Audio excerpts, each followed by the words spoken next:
Hello everyone, moms magic চ্যানেলে আপনাদেরকে স্বাগত জানাই। আজকের রেসিপি হলো ডিম টোস্ট। ডিম টোস্ট বানানোর জন্য আমাদের প্রথমে ডিম নিতে হবে। কিছু ডিম নিয়েছি আর এখানে কিছু ব্রেড নিয়েছি। এখন দেখো, এক টুকরো আদা, একটা পেঁয়াজ, কিছু লঙ্কা, এগুলোকে কুচি কুচি করে কেটে নিয়েছি। এখন এই কুচিগুলোকে আমাদের একটি বাটিতে সব কুচিগুলোকে একসাথে দিয়ে দিতে হবে।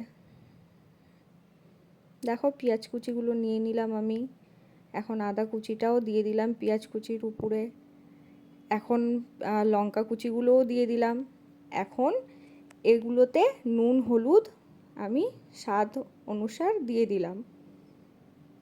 এখন এই নুন হলুদটাকে পেঁয়াজ কুচির মধ্যে ভালো করে মেখে নিতে হবে।